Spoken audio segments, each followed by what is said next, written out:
Complaining about the declining quality or customer service in the capital F fashion heritage houses is no good when people don't highlight small brands or artisanal makers which provide that higher standard level of service. Oh, so that's actually a good take. That's a hot take, but I think it's a very good take. I mean, in terms of saying that, complaining constantly about the bad customer service and the declining quality of luxury brands is not really helpful if you don't give people alternatives. But I think the only issue with giving people alternatives is not everyone has access to it.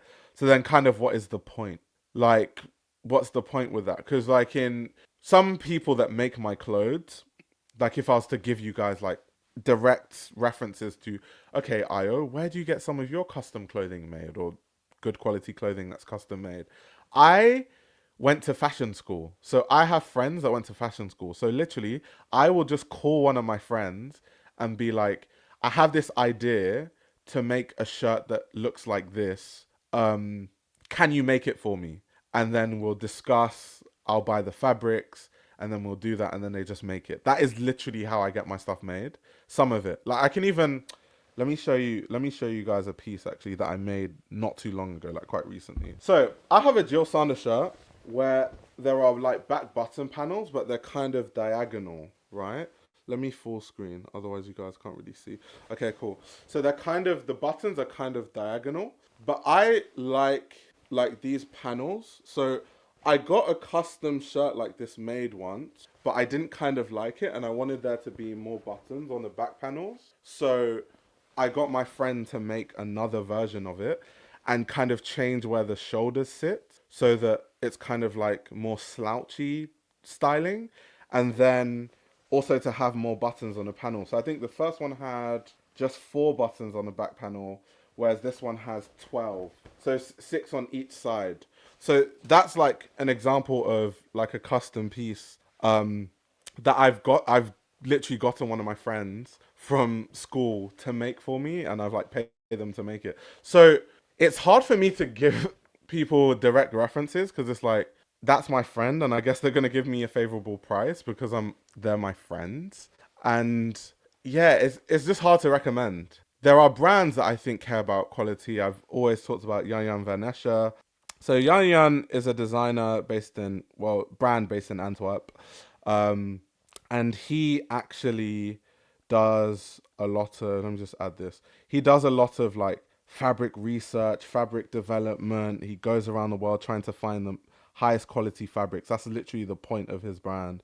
And then he has a very like artisanal sort of aesthetic. So his brand is a brand that I could easily, without blinking an eye, vouch for when it comes to it being high quality and it being worth the price, like without the shadow of a doubt.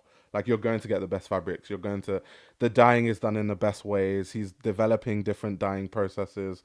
Like this is an example of a brand like that. But then again, one issue with me recommending a brand like this is not like not everyone can wear this. Like this is not everyone's aesthetic, right? Some people that like it, and if you like this aesthetic, this is a brand that I would definitely recommend. But like I said, not everyone is going to like the aesthetic, which is normal. So then, if you don't like this aesthetic, if you want a different aesthetic, so for me to actually recommend every single place, okay, this is where you go for footwear. That would have to be like a whole ass masterclass or whatever. But I do think if you do research, and I don't think it takes a lot of research, if you have money enough to buy a Chanel flat bag, then you have money enough to find an artisan that could make it for you for way cheaper, and you could actually pick the materials and the fabrics and stuff like that. Is definitely my take. And then if you can't afford those things at retail, I don't think you have the same issues because then just buy stuff that's secondhand and older that's probably made and constructed way better than a lot of the new stuff that we see. So yeah, either way, it's kind of like I don't have to tell people every single thing where they can get every single thing, right? But it's a good take though. I do think that sometimes it is very beneficial to mention to people, okay, buy from this designer or buy from this brand rather than just complaining all the time. And all those kind of things, right? So yeah. JS7 Dragon has another hot take. Let's see. Only people with style do the research to buy custom. I guess that's kind of, That's kind of true. I mean, getting custom clothes made just means that you care enough about fashion to actually go through that process. So I definitely think that the kind of person that would get a custom piece made for themselves is probably someone that will have a certain interesting style because they're going all like to that length to get clothes made. They're not just picking stuff off a rack and then being like, that's enough. Luke says, why is spending thousands on leather accessories to carry your shit normalized, but not spending thousands on actual clothes? I think the reason is, if I was to think of it, I think the reason is because for most people, they think, and there's layers to it. I think the first layer is that for most people, they perceive that they will get more use out of a bag than out of clothing, which I think is true for most people. An accessory like a bag you can wear every day, whereas people don't think that they can wear the same shirt every day. Now that isn't relevant for someone like me because I don't have loads and loads of clothes, but the clothing that I do buy, I cherish and I love and I have for, 5+ years, some pieces even 10+ years.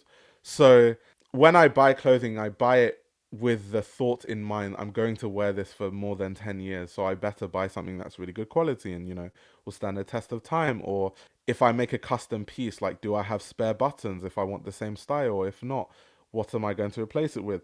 So I think it's more to do with people seeing clothing as disposable, but they don't see accessories as disposable. So that then goes into kind of our perceptions of how we value our clothes, which is really bad. Like the average person in the West is very wasteful with clothing, like extremely wasteful. So they would never ever, the average person would never deem value in like a pair of trousers the way they would a bag, because they just think that I can wear this bag all the time, but I'm not going to wear these trousers all the time, which to me is a very bad way of thinking about clothing.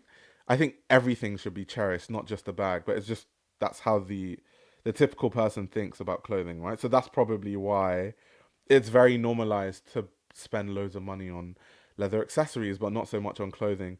Also, I think someone here made a really good point, yes, JS7 Dragon, that accessories are easy sartorial choices that signify status, which is also true. Because how do you signify status through trousers? You probably can't. Because most trousers don't have logos unless you're wearing like a tracksuit. So if you're just wearing, I don't know, plain wool trousers with a very nice silhouette from a brand, you can't really signify status for the most part with that, because people for the most part won't really know where those trousers are from, or even that, they are interesting. They'll just be like, oh, just a white piece of trousers. People will be more drawn towards a bag, a luxury bag, or a luxury watch, or things like that. This YouTube channel runs on your support. If you want to support the channel, you can subscribe to my Patreon. You'll gain access to exclusive content that includes everything from my Patreon podcast, where I give a behind-the-scenes insight into the fashion industry, as well as a fashion book club, where I review my favorite fashion books. You can also check out my fashion ebook, which highlights the best fashion journalists to follow, definitions of common fashion terminology, and how to determine what a good source of fashion information is. The links to everything are in the description below.